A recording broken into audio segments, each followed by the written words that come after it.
समभुज त्रिकोणी यांची परिमिती आवाज बोल. एक चौरस आहे व एक समभुज त्रिकोण आहे, म्हणजे हा एक चौरस आहे आणि एक समभुज त्रिकोण आहे. त्यांची परिमिती समान असेल तर पुढील पैकी कोणती मापे या दोन आकृत्यांच्या बाजूची लांबी दर्शवणारी असू शकतात. आता आपण हा प्रश्न आपल्याला ऑप्शन वरून सोडवता येईल, पण चौरसाची परिमिती काढायला लागेल पहिले. मग एक चौरसाची परिमिती वापरावी लागेल. चौरसाची परिमिती बरोबर 4 गुणिले बाजू. आता आपण हे चौरस जर दिला आपण आधी अंक टाकू. दोन्हीचं कॉम्बिनेशन मांड पहिल्यांदा. आता हा त्रिकोण आहे.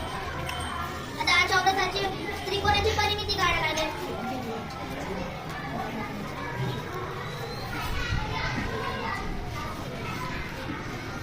त्रिकोणाची परिमिती बरोबर 3 बाजूची बेरीज म्हणून 3 गुणिले बाजू.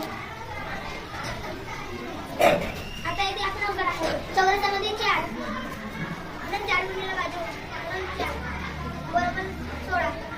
आता हा 16 आला तर आपण याचाही 16 आला पाहिजे. त्रिकोणामध्ये 6 टाकून जाऊ म्हणून 6 गुणिले 3 सायंत्रिक 18 बरोबर 18.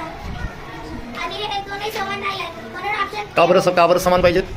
कारण की प्रश्नातच म्हणला एका चौरस व एक समभुज त्रिकोणी यांची परिमिती समान आहे, पण ह्या दोघांची ऑप्शन ए मध्ये अंक टाकल्यावर याची परिमिती समान नाहीये म्हणून ऑप्शन ए चुकीचा आहे.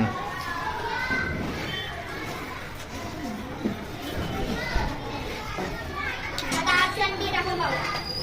चौरसामध्ये 12 म्हणून 12 गुणिले 4 आणि त्रिकोणामध्ये 18. 18 होतं ते. 12 × 48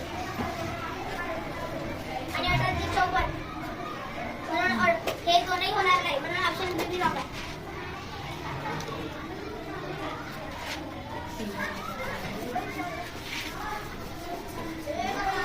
आता ऑप्शन सी चौरसामध्ये 9 गुणिले 4 त्रिकोणामध्ये 12 9 चौक 36 आणि 32 36. आता हे दोन अंक म्हणजे इथं 9 आकडा टाकल्यावर आणि याची 12 टाकल्यावर परिमिती समान होते म्हणून ऑप्शन सी बरोबर आहे. म्हणून ऑप्शन सी बरोबर आहे. ओके.